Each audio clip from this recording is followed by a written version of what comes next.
kind of like, I wrote all this stuff that we're going to talk about.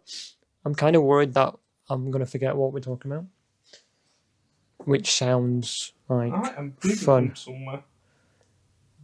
Oh, yes. John's been in a fight.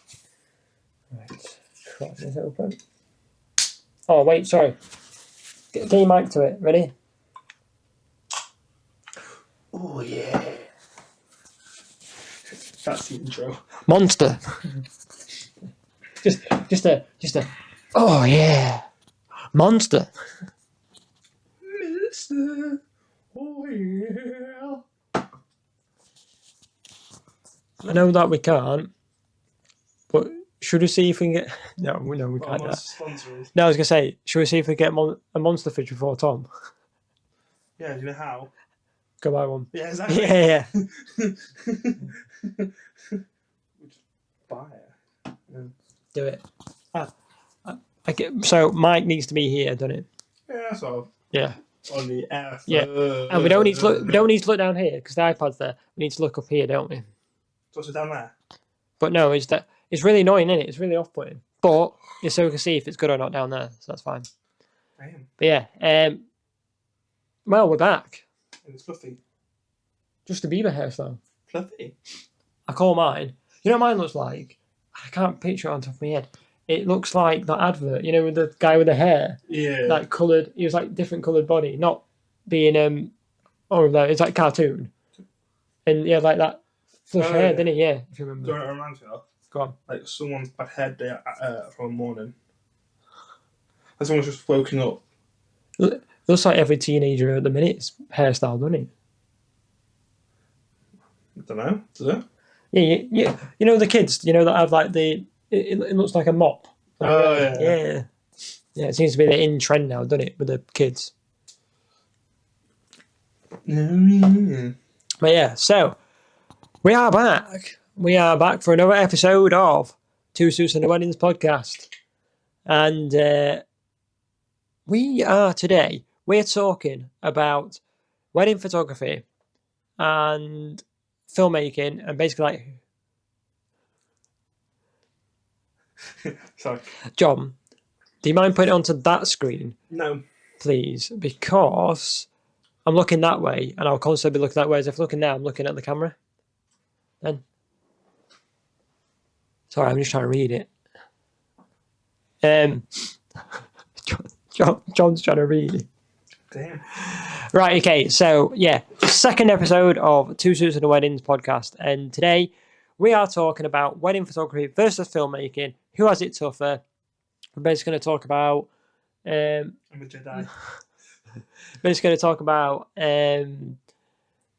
like the ins and outs of like photography at wedding, filmmaking at wedding, like who does what during at certain times, who like has it tougher in those moments, who has more gear, who has less gear, who basically like has hit harder or easier after it's all done and you have to edit and stuff. And yeah, that's what we're going to talk about today, isn't it? Which sounds like I've really rambled on there and gone, we're doing this, but I was reading the list, and yeah, that's basically what we're talking about. We'll get into it, we'll dive into it, and ting tang, willa willa bing bang. Yeah, so choose a side, John. Oh, well, I'm filmmaking, aren't I? All right, and you made that sound really sad, didn't you? You're like, oh well, guess I'm filmmaking. You did. I've just been Snapchatted. Yeah, you made that sound really sad. Like, oh, I'll choose filmmaking then. No, I'm on the filmmaking side. It's a bit, I'd say, a little bit easy, but at the same time, not so much as easy. But obviously, photographing is also hard and easy. Depends, doesn't it? Really. Yeah. So. Yeah. So you'll take the filmmaking. I'll take the photography. Yeah. Okay. Photography. That really took me a while to get out there now. Photography. Photography. Yeah. Emphasis on it. Yeah. So we'll start with the pre-wedding challenge, shall we? Yes. So what we'll do is we'll do pre-wedding on the day, and then editing and delivering, and then the last bit. Yeah. So pre-wedding is like basically the stuff beforehand. So, who do you think has it more difficult beforehand? Do you think it's photography or filmmaking beforehand on a wedding? So, like, obviously, with photography, you've got to think about like not a shot list as such, but like locations and where you're going to take the photos and what if like you want to do outdoors, but it's raining and stuff like that, don't you? Yeah. But then with filmmaking, you've got to think about the storyline, the what you want to tell yeah, basically to them. the shot list, basically like getting every shot to make it so that it fits together rather than it being like, oh, here's the ceremony, oh, here's the first dance, and you missed a bit. But with photography, you then have to think about all the group shots you need to get together and all the people you need to get together as well. So yeah. Whereas like, I can say you might have a little bit harder because obviously you've got to. Well, so that obviously that I've got to direct people to where I want them to be and what I want them to do in like their little like film like thing that they've asked for. Mm-hmm. But you've got to talk to so many more people, and people have got to come to you. Oh, can I have this? Whereas if let's say they've decided they wanted photography and film for the same wedding, I don't really have to talk to people. I can go around and just film. Yeah. Whereas you've got to get in there and talk to the people as much. So you're telling me you like the idea of not speaking to people and just being being the guy in the bush? Sometimes, but sometimes it's fun to listen to what people have to say. John, the guy in the bush. That sounds really weird. It does, doesn't it? No, John doesn't go in the bushes on weddings unless you ask him to. I'm really creeped out now, I'm going to get you. This is that. Anyway, so beforehand, obviously, I could talk for the photography side. It's more about trying to get that, like I've said, that shot list of what the couple specifically want. So, like, anything special that they want, that could be like, they want a photo with them two and, I don't know, grandparents, or they want it with the bride and stuff like that. Or they've got a specific shot in mind that they want of them together, or they're doing like a, what do you call it? The first, it's like a first look, but without looking at each other. So, like, type thing. Yeah. So it's basically like they're holding hands, but they're not seeing each other. So stuff like that, or maybe even they want to see each other, like the first look before they see the whole what do you call it? The full room of people in the ceremony room, and instead of before seeing family and stuff. So it's things like that is important for me to, in terms of photography, to think about, because I can't just go, oh yeah, we'll do this. Like I do everywhere. Like just generic stuff I do at weddings, like the photos, generic shots. Yeah. But it wouldn't be unique to them. It'd just be like rinse, repeat, rinse, sleep, and repeat, basically. So it's good for me personally, to speak to the couple and get an idea of what specific shots they want. What are they envisioning for that wedding? And I feel like that's helpful for me and helpful for them, because then they know they're getting what they want, and I know what they want, and I can do it for them. And it's and there's a list there. And what I tend to do is I tend to beforehand, before the wedding day, is on my phone, because I like to save the environment, and piece of paper. Right, if you're out on a piece of paper, this could sound really daft, yeah. If it's windy, it could blow away, right? So I do it on my phone. I do a checklist of all the shots that they want. I only do it specifically for ones they want specific, so like unique to them, and the group photos. So I know I've got them all. I can go, yep, done that. Write them down. Like I said, I have the checklist, and then we're ready to go on the day. So filming, what would you do? What do you do? What would I do on a normal day? Well, no, not on a normal day. Like beforehand. Well, obviously, we're talking to the people. Obviously, if they do choose that select option from us, obviously ask them what kind of story would they like to tell on their wedding day. Mm-hmm. Obviously, because obviously that, or if they want a little bit before, like getting ready stuff. Do they want a story hand from the thing? So we can tell like their beautiful story of their wedding day, so they've got hold of that for the rest of their lives. So, but I would obviously take the shots. Like I'll have obviously I'll have a look at the venue that they've got that they're going to, or where they're getting ready at. I'll have a look to obviously see what ideas I can come up with the films. I'll obviously get them video of them going down the aisle and all that stuff, just because obviously they're the big ones. See if I can catch their vowels. Obviously use these. These wonderful Justin Bieber microphones. Yeah, the Holyland. I want to call it Holyland. Yeah. Hoyland. No, I think they're called Hoyland. No, Hoyland's who plays for Man United. He's got a hairstyle like this. Blonde. Yes, I know. I mean, that's what I mean. Yeah, like obviously I'll have a microphone also on top of my camera. Yeah. To go with around. Obviously, I won't be as well. If it's like if we got both on the both day, you'll be more jumping in, whereas I wouldn't be. I'll be from a distance, getting the video. Yeah, I think yeah, it's just putting in there is it's like because you've got and it's not down to limitations or anything, but John has longer lenses than what I have at the minute. Yeah. And it's not a bad thing. We just, it's pointless as both having super long lenses and not have any short lenses in it. Exactly. It's pointless. Well, or shorter, shall we say.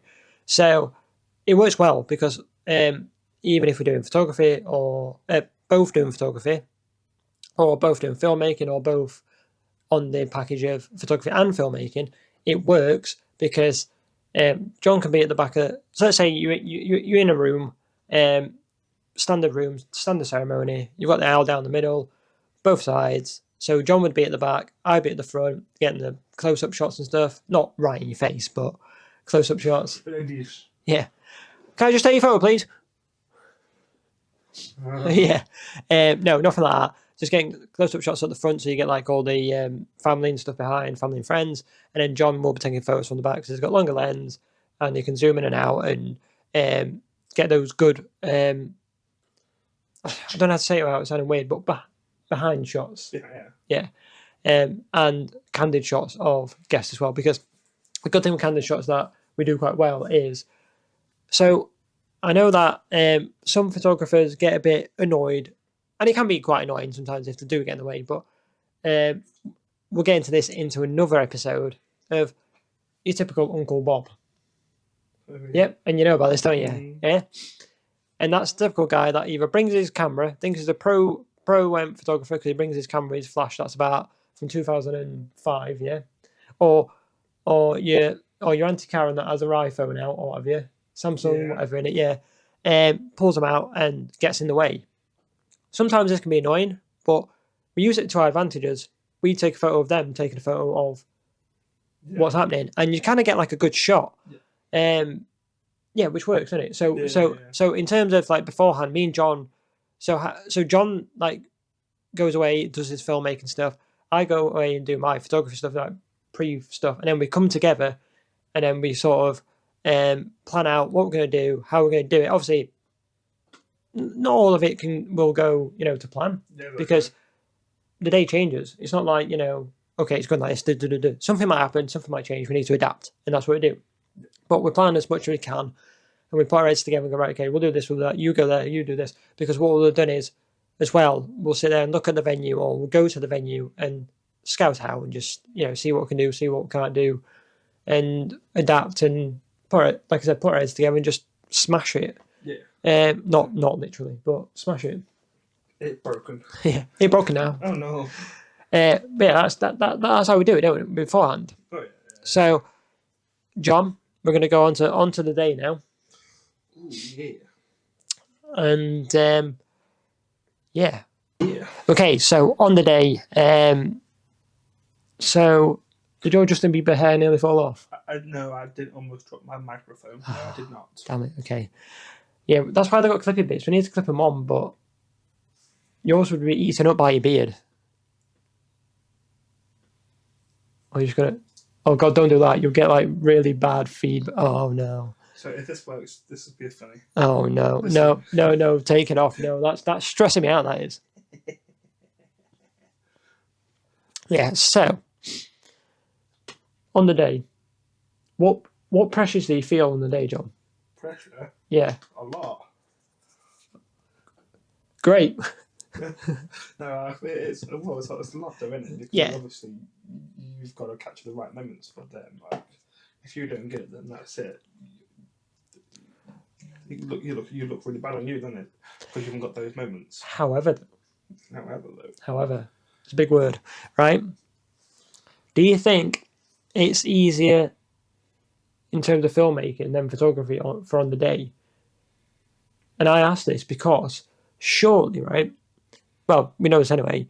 Photography, it's like you've got to get it in that moment, and if you missed it, you missed it. Yeah. Filmmaking is similar, but you can just leave your camera rolling in that. So, for example, if you've got a shot of walking down, I don't know, with confetti, like outside the building, you've got a nice shot, have you? Yeah. Photography is like you've got to, take the photos, and if you miss it, you miss it.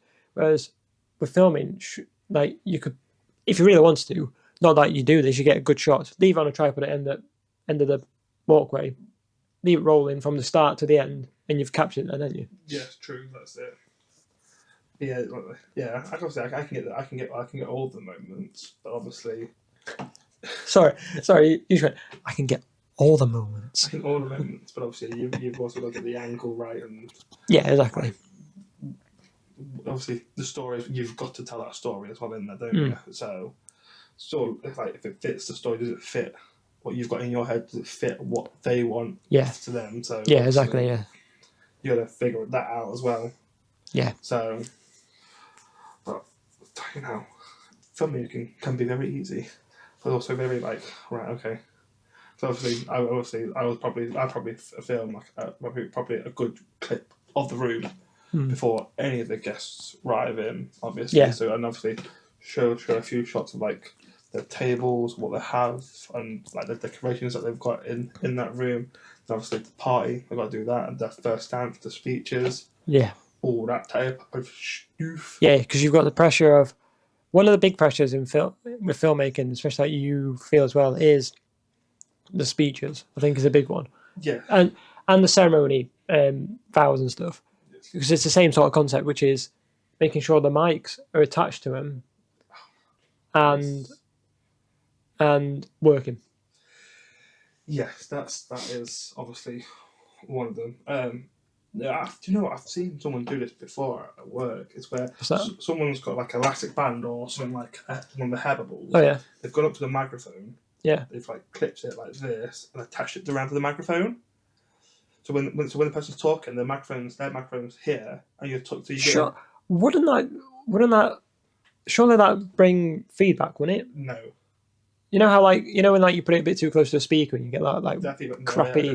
No, it won't, because obviously it's microphone. That's not too bad. That would work if they're using microphones, but the weddings I've never been to a wedding and they've used a microphone. The one I did, they did. Yeah, but you go to posh weddings. That was not one. That was no. You go to posh weddings down in London where no, not down. That obviously that one that was down there. Yeah. And then the one I did by myself, like photographing a wedding. Yeah. They used microphones. Oh, okay. Yeah. Well, the one in round here. Yeah. They used the microphone. Interesting. I'll be honest. I've never done a wedding where they used the microphone. I have. But yeah, no, that's not a bad shout actually. No.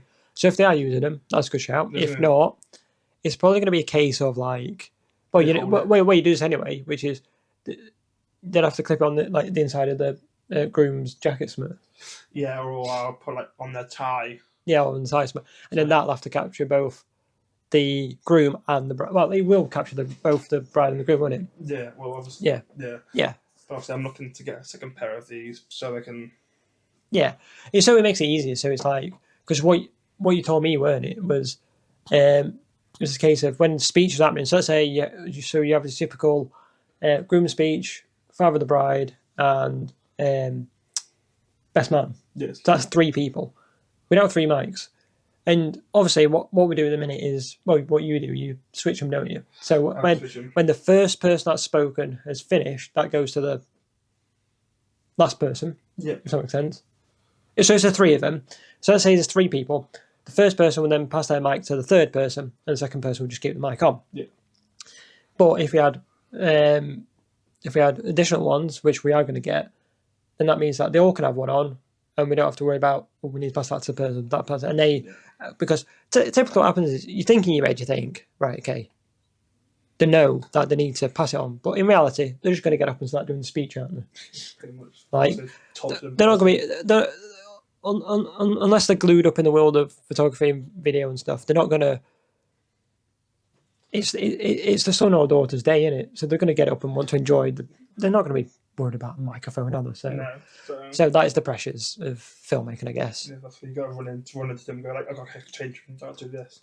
Yeah. So obviously you've got to talk to people like nicely, but directly saying, look, I need you to do this with a microphone. Yeah. I need you to pass it on so I can get it all. Yeah. So, but yeah, literally, that's it. But apart from that, it's not that hard. Well, no, it is. Well, technically, after saying all that, yes, it is hard. Yeah. It don't seem so hard because you're used to doing it, aren't you? No. No. Yes. No. But yeah, no. I think in terms of like photography on the day, it's the main pressures for photography is not missing that moment. Yeah. And that's very difficult because it's like you can be. So what I've noticed with one I did was they had like, it was outdoors, and it was really good, really nice. But the actual ceremony of it it's like cut out in part of a field. Right. It sounds weird, but it's really nice. But it's like really big. So it was like to get to one side to the other, it was like felt like I was taking like a 6-mile hike. Yeah, literally. So it was like really difficult to because this is one that I did on my own, and it was like 6-mile hike to get around and stuff. And so the pressure is of missing the things. Like there's a few things I did slightly miss, but it wasn't too bad. It wasn't like a end of the world type thing. But I did miss it, and that's because I couldn't get round quick enough because I have long legs, but I don't have 6-mile long legs. You know what I mean? Just one step. Yeah. So it was that was a bit tricky. But I managed to get all the shots I was needed anyway for that. These were just like added on extras, but which is like annoying. But it's fine. And that's what having two of us helps with, because John's at the back, I'm at the front, we've got every angle covered, and we are sorted. I feel like we've rambled on now and basically said that, yeah, we struggled, we did that, we did this, we're a bit crap. I feel like we just said that. No, we're not crap. There's two of us. We cover every angle. We get every angle that we need. We cover our what? We cover every angle. You didn't say that properly. Yeah, so we cover every angle. We get every angle. We get every shot. And we can do your photography and your filmmaking on your day. So, yeah, we do it professionally and with a laugh, because that's what you want your day. You want to ease the pressures off, chill and have a laugh. And that's what we are about. Anyway. We're going to move on to the editing. That was my little advert there where it's like, we are good. We are. That's it. Yeah, I'm just looking on the day thing. Is there anything else that we need to say? I think we've got it all pretty covered. No, yeah, we've pretty much said everything that's on that list. Yeah, I was just double checking. Yeah, we'll move to editing and delivery. Editing and delivery. Yeah. Do you want to take it? Yeah. I was gonna say that one's gonna be easy, like an easy thing to go over, because obviously the difference between editing from photography and filmmaking is that the film, obviously, I can probably sit if I was there, if I wanted to, I could sit there and focus on a whole day of editing a film, and it could probably be done and be alright. Well, not be alright, but be good. Yeah. Good enough, and then I'll obviously go over it again and just make sure it's all good. Whereas photography with other pictures, it depends how many you get. You can get thousands. Yeah, on a day. On a good day, if both of us doing photography, yeah. So I will probably get about, on average, about 2,000, maybe 3,000. Yeah. You'll probably get similar. Yeah. So that's about, let's say, 5,000-6,000 photos. Well, let's put this bit on when I did the wedding I shot. From both cameras, I ended up with like 5,000 to 6,000 photos. Yeah. So it's something like that. Yeah. So it all depends, but exactly. But it's usually on average about that, and yeah, it is insane because, yeah. So I use Lightroom to edit the photographs. I absolutely love Lightroom. Like, right, okay. I'm gonna tell you a bit of story now. So back in the day at uni, well, since the start of my photography journey, and more so in uni that I did it more. So I used to, I'm pretty efficient with Lightroom right now. Absolutely love it to bits, right? But back then, when I saw Lightroom and clicked on Lightroom to open it, I crapped my pants so much that I was like, I don't know what I'm doing. I am scared here. So I'd close it down, yeah? Mm-hmm. All the events I used to do at uni, Yeah. I photograph them. Hundreds of photos, thousands of photos. Yeah. I used to then, so the process I used to do, and it was a crap process, right? Yeah. So take the photographs, Yeah. then put them onto a hard drive, Yeah. and then edited them. But what I did was, before I edited them, go through on the Finder, because I was using my Mac at the time, go through the Finder, right? And then basically go, so basically then go to the Finder and go through them and then work out which ones I want to edit. Yeah. And then I'd open each individual one when I was ready to edit it in Photoshop, edit it through Photoshop, even though Photoshop has got editing things, but it's not as much as Lightroom. And that's the way I used to edit back in the day. And that took forever. And then once, I don't know, when was it? It was definitely after uni. I opened up Lightroom. I was like, I'm going to learn this. And I learned it. And have I looked back? No. Well, I have done and gone, why the hell have I done that? So yeah, that's the story of Lightroom. And I can't remember where I was going with this right now, yeah? What was talking about before? I talked about my story of... Oh, how you can have like 100,000. Oh yeah, 100,000 photos. So, yeah, 100,000 photos. So, I'm just going to move on to what I was saying before, because I can't remember what I was saying before, to be honest with you. But yeah, so, Lightroom. So 100,000 photos put into there, and then basically, I'll tell you the process of what I do. So I put it through Lightroom, and then I go through each individual one, and I rate them. And it's usually like number one, which means there is like up to 5-star ratings, but it's usually 1 or 2 I do. So it's like, number 1 is one time I'm going to edit, and number 2 is like come back to them, have a look at them. Yeah. That's what I do. And then once I've done that, which can take a long time when there's like 6,000 photos. I know. Yeah, Yes, I know. it's long and tedious. It's like, because you usually have on average about 3-4 of the same shots, because you've took it quite a few times, just to make sure you got the shot. So it's like, yeah, it's quite repetitive, but it's enjoyable once you get the tunes on and stuff. Once you get the tunes on. Yeah, once you get tunes on. So so I do that, and then once that's done and they're all sorted, I then go into the rated ones, go to edit them. So I use all the presets and all the sliders and stuff like that, and get the right what do I looking for? Edit for the photos. That's what I'm trying to say. Edit for the photos, feel for the photos, and then once that's done, then we export them and send them to the couple. Yes. And that takes a while and can take up to weeks to do, because it's just, it's not bad. I enjoy it. I enjoy doing it. That's why I love doing what I do. But it is long, and yeah, it's... I mean, I'm going to say filmmaking as well. Just take over, because I'm just saying that it's long and tedious, and it is, but it's enjoyable. Yeah, well, me obviously, like I said, filmmaking can have its challenges as well. If obviously we use DaVinci Resolve if we want to edit any videos that we do. Yeah. So which is a good program. I absolutely love it. I didn't know about it until you told me about it, actually. Well, I've got another story there. Maybe next time. No, the story. No, just a little thing. So I've used Premiere Pro and DaVinci, and I'd recommend DaVinci. Yeah. Over Premiere Pro. Yeah. No. So obviously you've got to make sure the audio file, the audio for it as well is good. Anything you've got from audio, any music, you've got to perfect time it. You've got to make the right cuts, don't you, to the video. Let's say, and if you want to make it flow as one video, you've got to make if you want to put something in those gaps. You've got to try and make it nice and flow through the whole thing. But then, like, if you edit it and then you don't save it, and your system or your PC or whatever goes down, yeah, you've got to go through that again, and yeah, but that's like for what's in though as well. It's for the same as photo editing.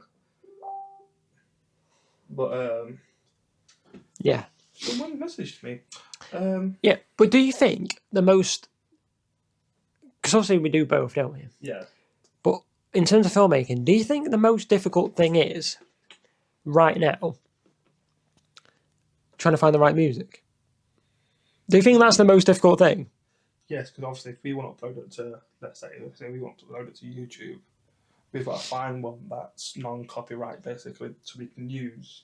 Yeah. So, but there is obviously you have the good times of editing, and then you have the bad times of editing, and unfortunately you've got to go through the bad times to get to the good times. Yeah, and so, I've never asked John this before, and I know what my process is when I edit videos, which is I tend to find music. So I know I have this idea in my head of what I want it to look like, and I tend to find the music and then edit it.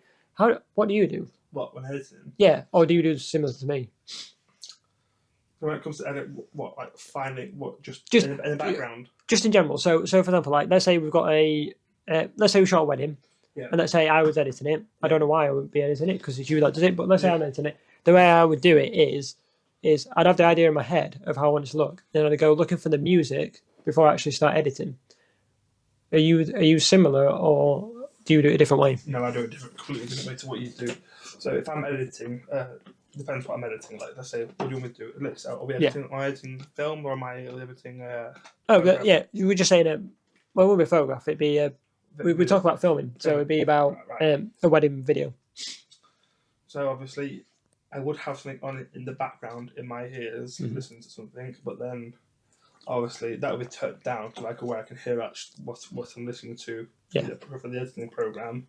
But if there's like any music that needs to like thing, I have to like edit it. I'll edit it all together, make it look nice and all that thing, and then I'll go through the music that I want that goes with that I have to watch it and listen to the music at the same time to make sure it flows with that video, and that's how I would probably most likely will be doing it, just to make it look. I tend to do it not all the time, but sometimes like the beat of the music as well. It sometimes fits. You know, when you have like I don't know so much for wedding video stuff, but you know, like some videos, you know, like you get the build up, middle, build up. You sort of get like it's like an intro bit, but it's not an intro. Like build up, and then the beat drops, and you're like, there we go. That's where the main bit should, start going. No, it's one of those things where I have to watch it because then I got the idea of what music I want for that video. Yeah. Otherwise, it won't work if I have a video. If I have the music for before a video. Yeah. Otherwise, if it's the wrong type of song, it's not going to work with that video, is it? No. So I have to get the music after the video. Yeah. If they want it. Yeah. So. Because obviously they could ask if they could have their first dance song playing instead. Yeah. Obviously it might not work with the video, but if they want it, obviously they're going to request it, aren't they? Yeah. So exactly. So it's. I think personally, I think filmmaking might be a bit more difficult. I'd say yes, but I also think photography, because you've got to spend. I think with editing, I could probably get away with maybe having a week at it, where as photography, you've got to go through. You've got at least 3 to 6 weeks. I guess to get it done. I guess So there's pros and cons to either, isn't there? Exactly. It's. I think there's. It's. I don't know. Personally, for me, I think filmmaking's harder in terms of editing. Yeah. For me personally, because you obviously got color grading on top and stuff, haven't you? Yeah, but I can sit and do that, which is fine. Yeah. But because you're quite good at it. Because I'm quite like, as a filmmaker, I'm quite efficient, shall we say? Yeah. I don't want to say quick, because quick makes me sound a bit like I rush it. I don't rush it. No. I'm just efficient because I know all the shortcuts and stuff, and I've used DaVinci all my life and whatever. But because obviously, I'm going to say this openly. You're not as efficient, but you are very good at it. I take my time with it. Yeah. You end up taking your time with it, and the videos that come out are phenomenal. Yeah, I And appreciate it. yeah, and that's because you take your time with it and you actually think, oh, actually, no, that's not right. You change things, don't you? And you, Yeah, like, I'm not saying I don't, but you pick up on things and that's why you do the filming and I do the photography. exactly. Yeah, But yeah, yeah. But so yeah, I think in terms of editing, I think like photography, it's equal.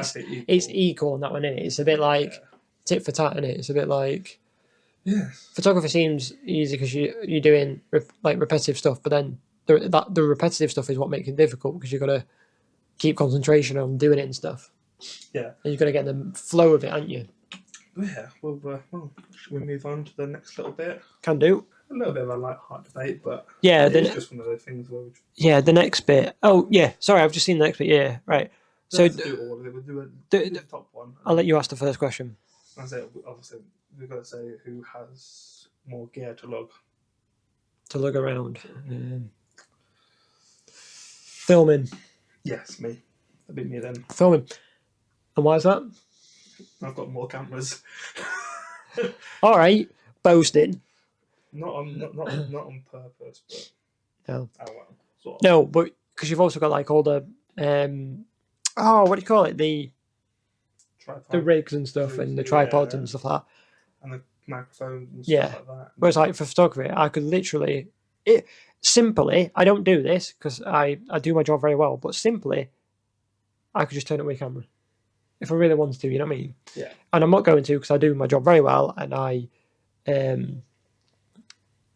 like to take, I like to do it properly. Yeah. But like in terms of like just in general, filming and photography, I could turn up my camera, but for filming, you have to turn up your camera, tripod, and microphone. Yes. So that's two extra things already. Yes. So yeah, so I think filmmaking takes that one. Yes. So we can do a woo. Yay. Wow, we are grown men and we just cheered at that. That filmmaking has more gear to look at. Wow. Anyway, who has to deal with more family members asking for favors? All right, let me finish.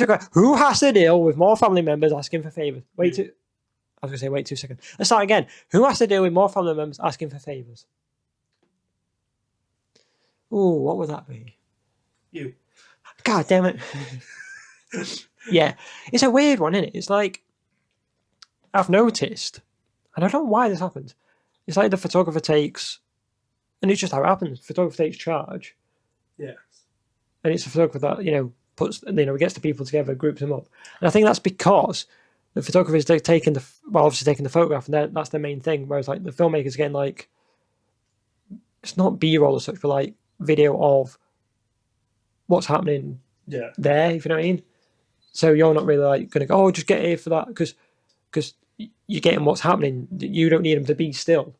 That's the thing, isn't it? So yeah, I have to deal with more family members asking for it, which is good because, well, I say it's good. There's a good thing about this is because which we do with all our couples, we get along with them. But if they're busy or whatever you, we tend to get like the best man or some of the bridesmaids to rally people up.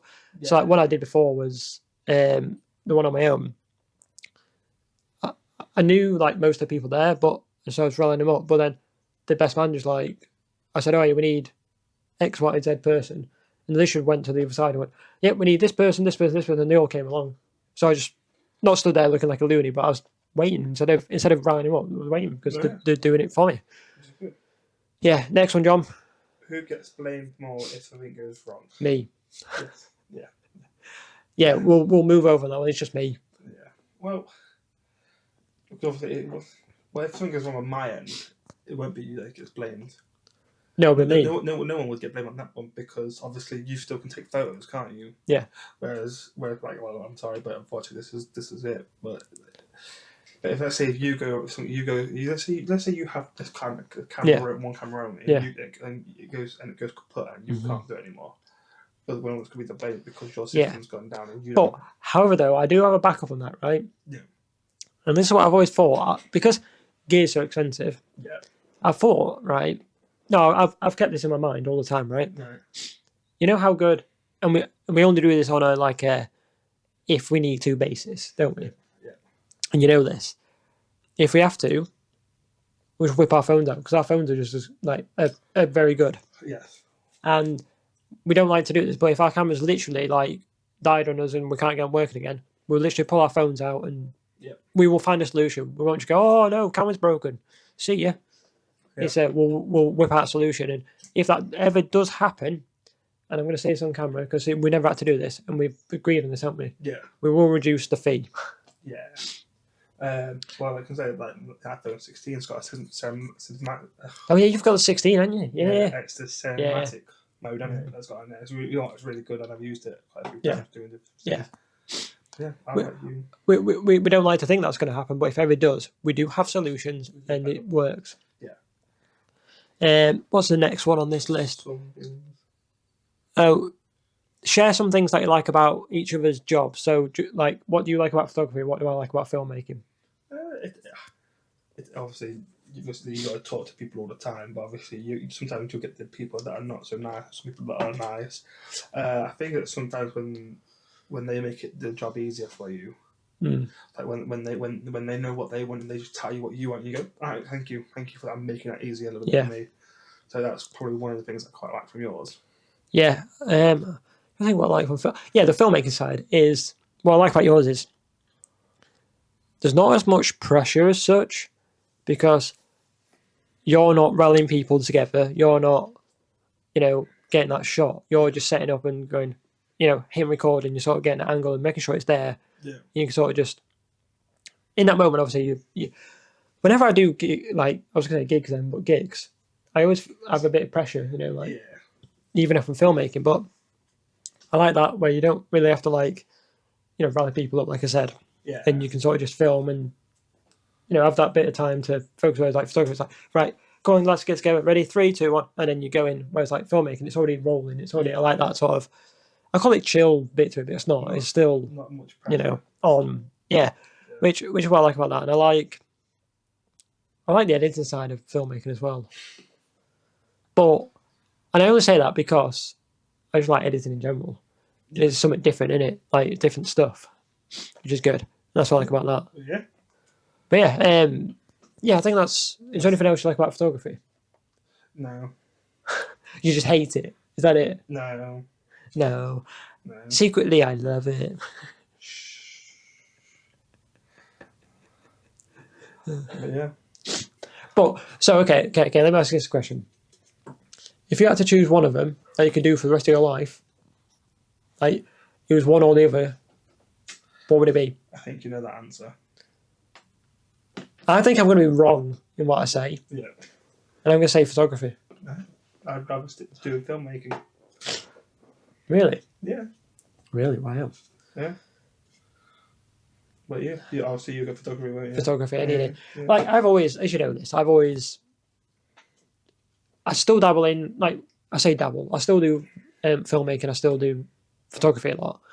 But I've always, at moments in my, career and stuff, I always thought, what if I just focus on video? And I've tried it a bit, and I'm like, no, I love photography too much. I was like, bless you. Oh, I can feel that coming. Damn. Yeah, so. You've got a dog barking at them, mate. Bless you. Sorry, I've been on the weather recently, so I'm just a bit. No, I'm on the back end of it now. I like to think. One sec. The dog barks.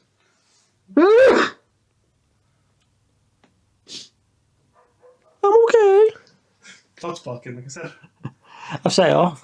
Oh my god, I'm crying now. I'm actually crying. Oh, Jordan, I'm sad that this podcast coming to an end.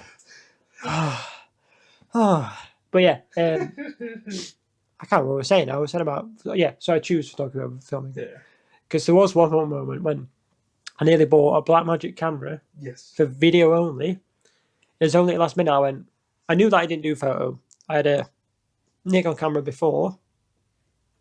I was like, that'll be good. I'll just use that and then use that for video. And it was only until last minute I went, no, maybe I do need it for photo. So that's why I got my Sony camera. There you go. But yeah. That concludes it, doesn't it? Yeah. And that's why I got my Sony camera. Boof, end of podcast. Yeah. But so that is a little into little thing, little podcast about wedding photography and filmmaking. Who has it tougher? Who has more pressure? Who has this? Who has that? And take it away, John. Finish the podcast, and yeah. Bye. I'm joking.